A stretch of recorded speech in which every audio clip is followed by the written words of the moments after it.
What happens when one of Hollywood's most notoriously candid actors sits down for what's supposed to be a light morning interview, only to have the conversation take an unexpected turn that leaves everyone in the studio absolutely speechless?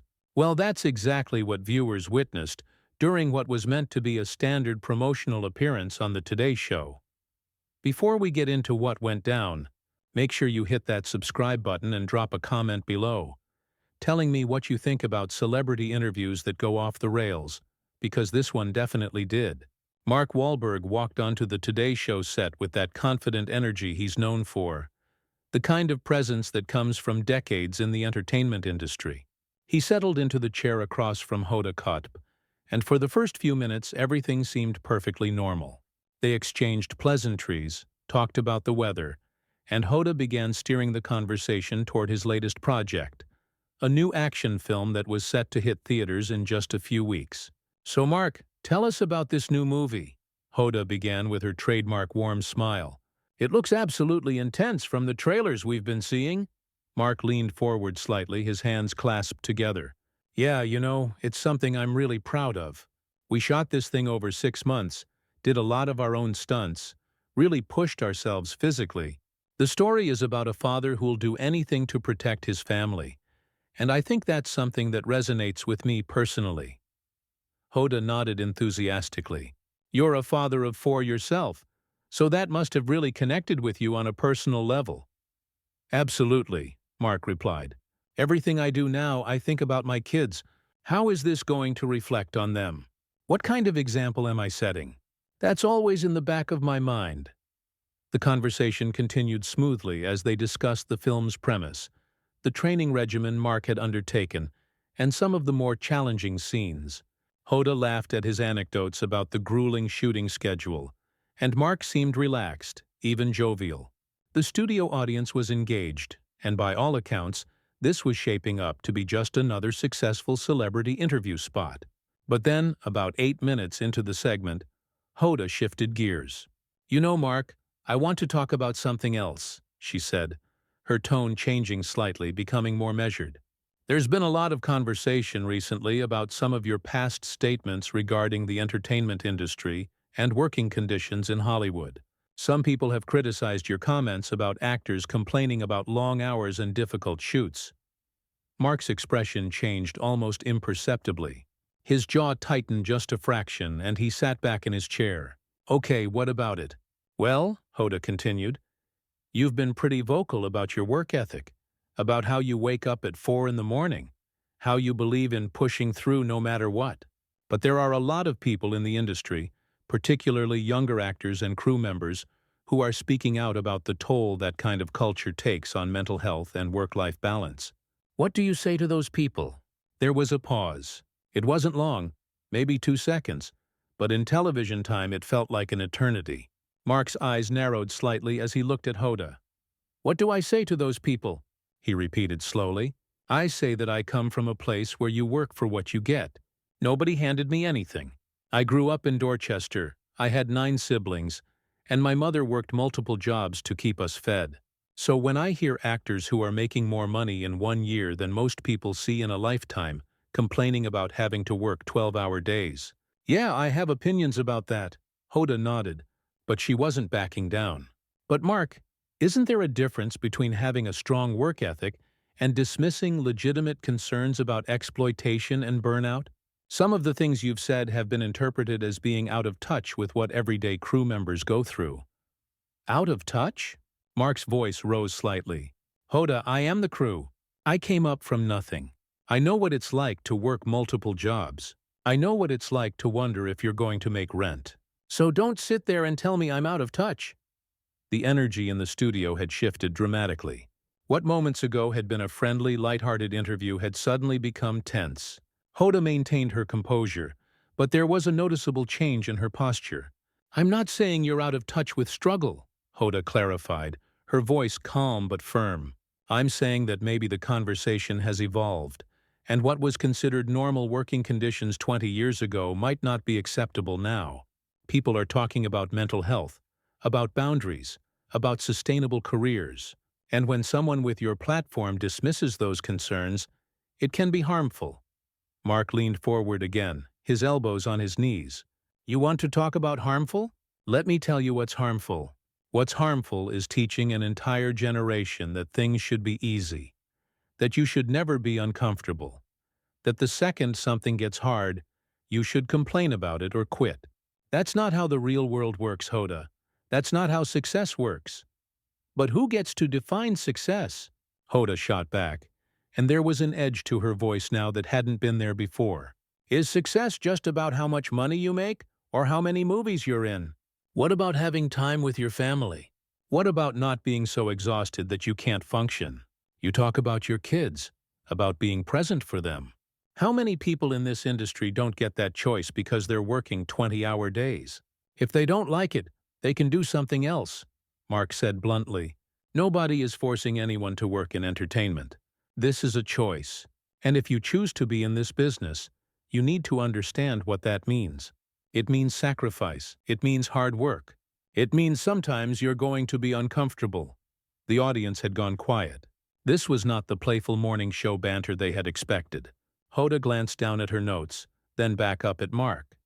So you're saying that if someone can't handle what you consider to be normal working conditions, they just shouldn't be in the industry at all? I'm saying that this industry isn't for everyone, Mark replied. And that's okay. Not everyone is cut out for this. But don't try to change the entire business because you can't handle the heat.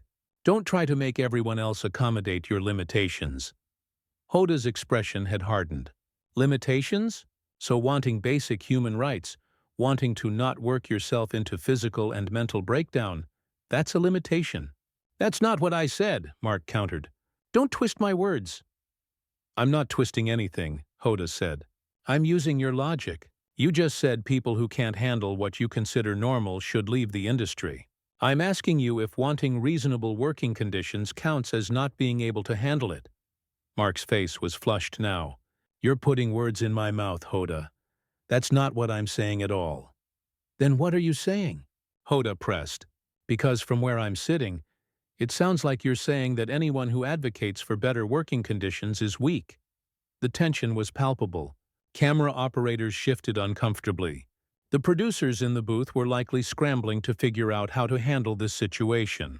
This was live television, and what was unfolding was unlike anything the Today Show typically aired during their celebrity interview segments. Mark took a deep breath, clearly trying to compose himself. What I'm saying, Hoda, is that there's a difference between advocating for better conditions and complaining because the job is hard. This business has always been demanding. That's part of what makes the end result special. When you watch a movie and you're blown away by it, that comes from people pushing themselves beyond their comfort zones. That comes from dedication and sacrifice.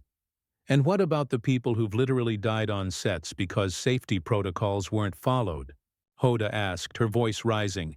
What about the crew members who've had heart attacks because they've been working 100-hour weeks? Is that dedication, or is that a system that's broken? Mark's eyes flashed. Now you're talking about something completely different. Safety is obviously important. I've never said safety doesn't matter, but you're conflating two different things here. Am I? Hoda challenged.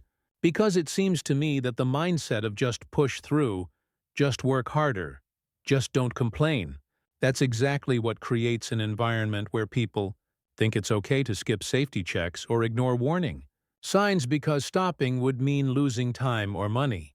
The interview had completely gone off the rails, and everyone watching knew it.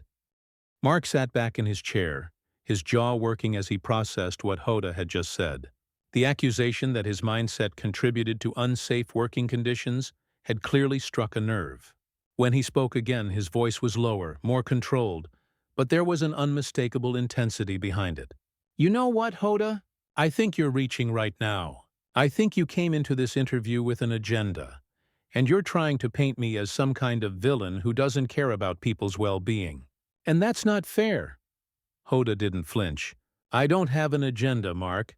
I'm asking you questions based on things you've publicly said. You've gone on podcasts, you've done interviews, where you've been very critical of people in the industry who speak up about working conditions. Those are your words, not mine. Context matters, Mark shot back. When I've said those things, I've been talking about a specific mindset.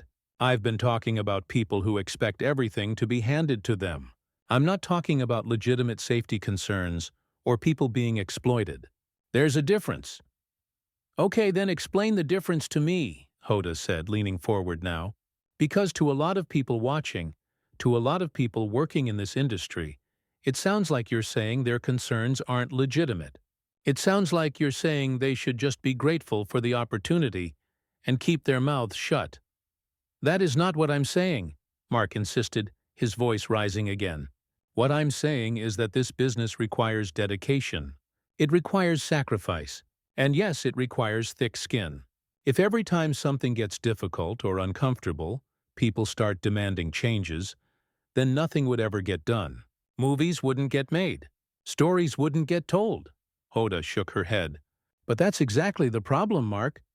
You're equating advocating for basic human dignity with being weak or entitled.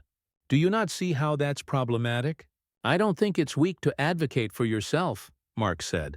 What I think is weak is complaining constantly, pointing fingers, acting like you're a victim when you're working in one of the most privileged industries in the world. You want to talk about hard work? Talk to a single mother working 3 jobs to feed her kids. Talk to a construction worker doing 12-hour shifts in the heat. Those people don't get to complain about their craft services or their trailer not being big enough. And there it is, Hoda said, a note of frustration creeping into her voice. You're doing exactly what I said. You're dismissing people's concerns by comparing them to other forms of hardship. Just because someone else has it worse doesn't mean that what's happening in this industry is okay. I'm not dismissing anyone, Mark protested. I'm providing perspective. No, you're deflecting, Hoda countered.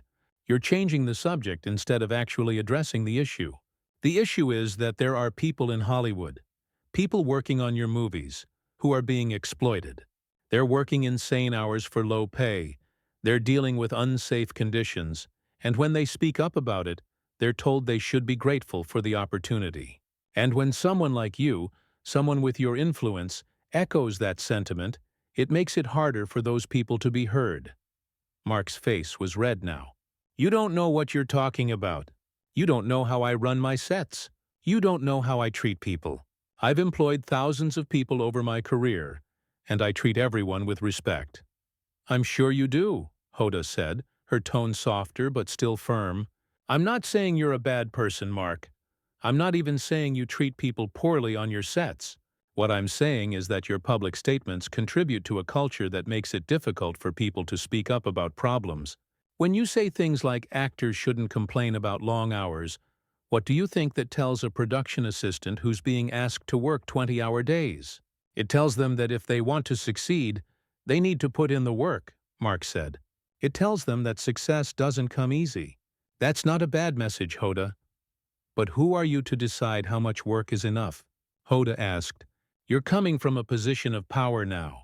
You can set your own schedule. You can walk off a set if you want to. But the people at the bottom of the ladder can't do that. And when you criticize them for speaking up, you're using your privilege to silence people who don't have the same options you do. Mark looked genuinely taken aback. Privilege? You think I don't understand what it's like to not have options? I grew up with nothing, Hoda. Nothing. Everything I have, I earned. So don't talk to me about privilege. But you have it now, Hoda said. That's the point. Instead of using that position to make things better for the people coming up behind you, you're telling them they should have to struggle the same way you did. The studio was dead silent. This had gone far beyond a typical interview disagreement. Mark stood up suddenly, not in an aggressive way, but in a way that suggested he needed to move, needed to do something with the energy coursing through him. He paced a few steps, then turned back to face Hoda. You know what? I came here to talk about my movie. I came here to have a normal conversation. But you clearly had other plans. You wanted to turn this into some kind of gotcha moment, and congratulations, you did it. Hoda remained seated, her expression calm but resolute. This isn't about getting a viral clip, Mark. This is about having a real conversation about real issues. You have a platform, and what you say matters. If you're going to make statements about work culture and work ethic, You need to be willing to defend those statements. I am defending them, Mark said, his voice raised now. I've been defending them this whole time, but you're not listening. You're not actually trying to understand my point of view. You're just trying to make me look bad. Make you look bad? Hoda's voice had an edge to it now that wasn't there before. Mark, you're making yourself look bad. I'm just asking you to explain your own statements. If you don't like how they sound, that's on you, not me. Mark pointed at her, his frustration boiling over. No, no, no. Don't do that. Don't act like you're just some neutral journalist asking innocent questions. You know exactly what you're doing. You're framing everything I say in the worst possible light. I'm framing it exactly how it comes across, Hoda replied. And maybe that's the problem. Maybe you need to think about how your words actually sound to people who don't have your advantages. My advantages? Mark's voice cracked with incredulity. I had to fight for everything I have. I didn't come from money. I didn't have connections. I worked my way up from absolutely nothing. So when I talk about work ethic, I'm talking from experience, not from some place of privilege. But you do have privilege now, Hoda insisted. Whether you want to acknowledge it or not, you're in a position of power. And what you say carries weight. When you criticize people for speaking up about their working conditions, you're not punching up. You're punching down. Mark threw his hands up. I'm not punching anyone.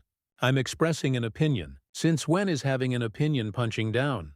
When your opinion makes it harder for vulnerable people to advocate for themselves, Hoda said firmly. That's when. The two stared at each other for a long moment. The energy between them was electric, charged with tension. Camera operators were capturing every second of this exchange, and everyone in the studio knew they were witnessing something extraordinary, something that would be talked about for days, maybe weeks. Mark ran his hand through his hair, clearly trying to regain some composure.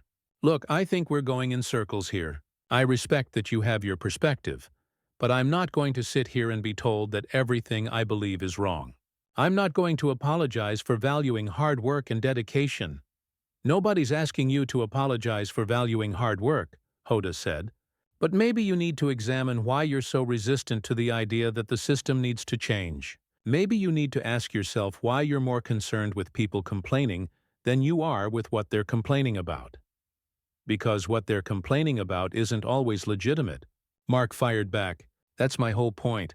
Not every grievance is valid. Not every complaint deserves to be taken seriously. And who decides that? Hoda asked. You? Experience decides that, Mark said. Common sense decides that. If someone is complaining because they had to work an extra hour, that's not the same as someone raising concerns about actual safety issues. And if you can't see the difference, then I don't know what to tell you. Hoda leaned back in her chair, her expression one of measured frustration. The problem is that you're assuming you can tell the difference. You're assuming that your judgment of what's legitimate and what's not is correct. But you're not the one dealing with most of these situations. You're the star. You have power on set. The people who are actually vulnerable, they're the ones whose complaints you're dismissing. I'm not dismissing legitimate complaints, Mark repeated, his voice strained. How many times do I have to say that? Then stop making blanket statements about people complaining, Hoda shot back. Stop lumping everyone together. Because when you do that, you create an environment where people are afraid to speak up at all, because they don't want to be seen as weak or entitled. Mark's jaw clenched. So what do you want me to say, Hoda? What would make you happy? You want me to say that everyone who has a complaint is right? That every grievance is valid?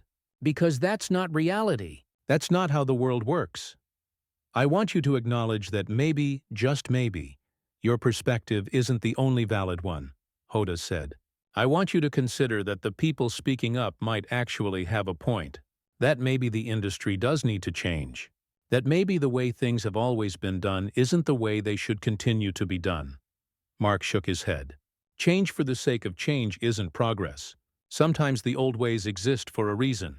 Sometimes tradition and established practices are there because they work. And sometimes they're there because they benefit the people in power, Hoda countered. Sometimes they're there because changing them would mean the people at the top would have to give something up. And that's uncomfortable. Everything I have, I earned, Mark said, his voice rising again. I didn't take anything from anyone. I worked for it. So don't act like I'm some oppressor who's trying to keep people down. I'm not saying you're an oppressor, Hoda said. But I am saying that you're not helping. When you use your platform to criticize people for advocating for themselves, you're making it harder for change to happen. Whether you intend to or not. The conversation had reached a fever pitch.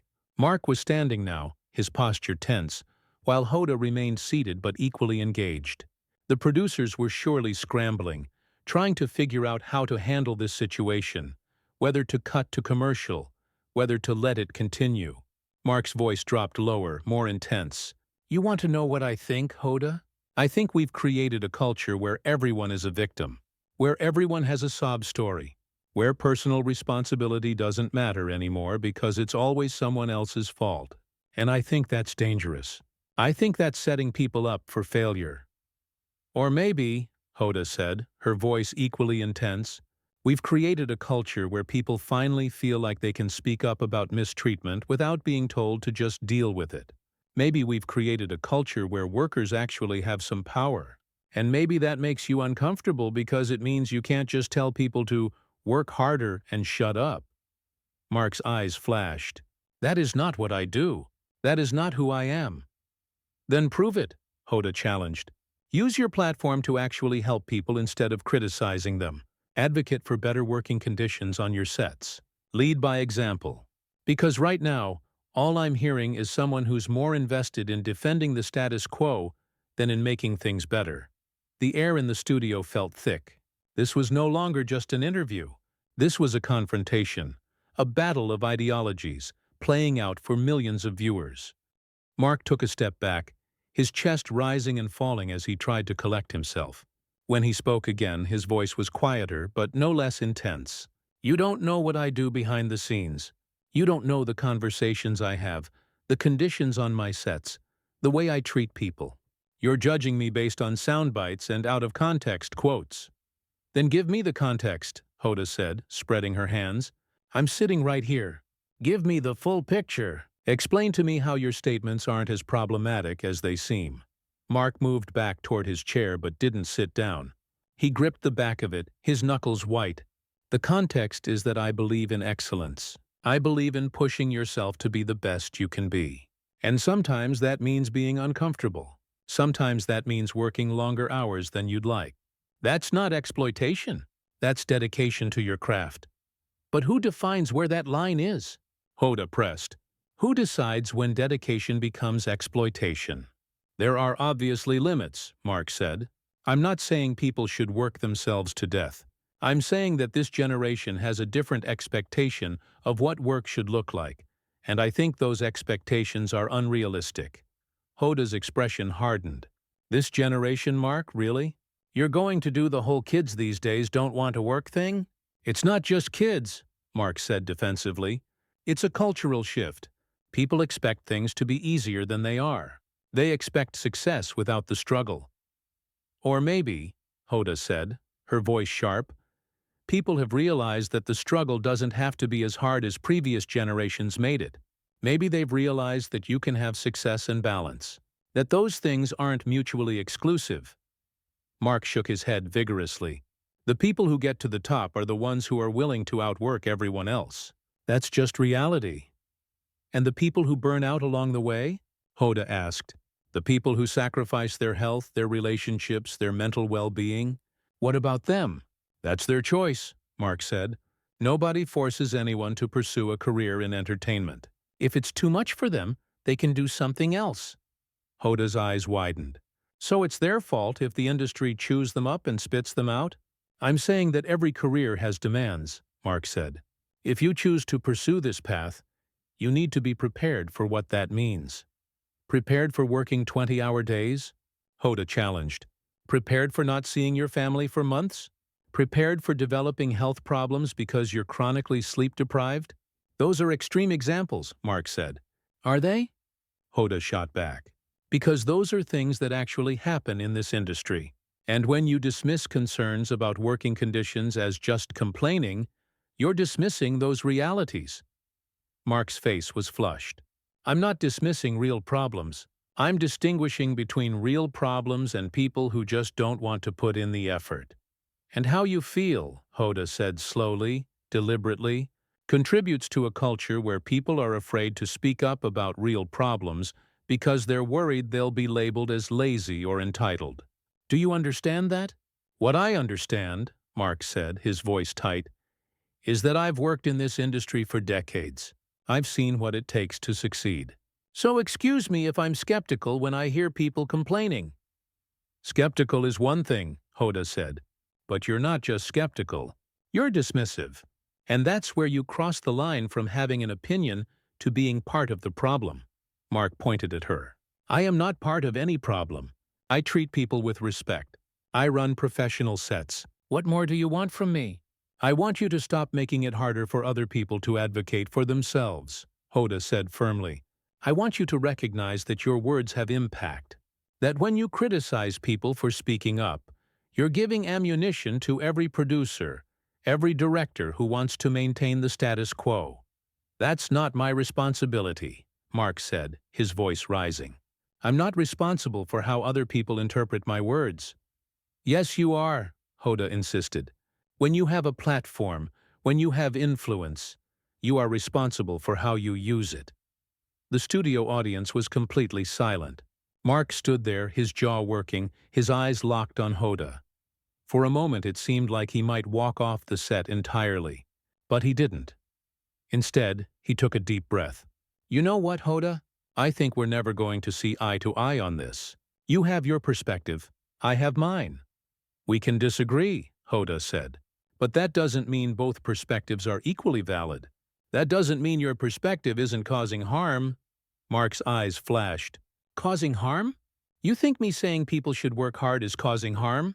I think you dismissing legitimate concerns as entitlement is causing harm, Hoda clarified. I think you using your platform to discourage workers from advocating for themselves is causing harm. Yes. Mark stared at her, then finally sat back down. He leaned forward, elbows on his knees. I've given opportunities to hundreds of people throughout my career. I've helped people get their start in this industry. So don't sit there and tell me I'm causing harm. I'm not calling you a villain, Hoda said, her voice softening slightly. But I am asking you to think about the impact of your words. To consider that maybe the people speaking up about working conditions aren't just entitled. Maybe they have legitimate concerns. Mark rubbed his face with both hands. Fine, maybe some of them do. But that doesn't mean everyone who complains has a point. Nobody's saying that, Hoda said. But we should start from a place of listening rather than dismissing. The two sat in silence for a moment. It was clear that neither had convinced the other, that this wasn't going to end with a neat resolution. Finally, Mark spoke. I hear what you're saying, Hoda, but I'm not going to change who I am or what I believe. I believe in hard work. I believe in pushing yourself. And if that makes me the bad guy in some people's eyes, then so be it. Hoda nodded slowly. I respect that you're standing by your beliefs, but I hope you'll think about what we've talked about here today. I will, Mark said, though his tone suggested he wasn't entirely convinced. Mark stood up, and this time it was clear the interview was over. Hoda stood as well, and despite the intensity of their exchange, she extended her hand. Mark looked at it for a moment, then shook it firmly. Thank you for being willing to discuss this, Hoda said. Thanks for having me, Mark replied, though there was an unmistakable edge to his voice. As Mark walked off the set, the studio remained silent for a beat before erupting into a mixture of reactions. This was not the typical Today Show interview. This was something raw and unscripted in a way that morning television rarely is. What had started as a simple promotional appearance had turned into one of the most intense interviews of the year. The clash between Mark Wahlberg and Hoda Kotb wasn't just about working conditions in Hollywood. It was about generational differences, about power dynamics, about who gets to decide what's acceptable. It was about the tension between tradition and progress, between pushing yourself and protecting yourself. And as viewers watched the clip replay on social media, shared it with their friends, debated it in comment sections, one thing was clear. This conversation, uncomfortable as it was one that needed to happen.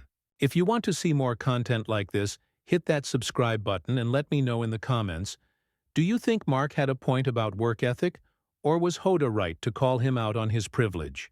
I want to hear what you think.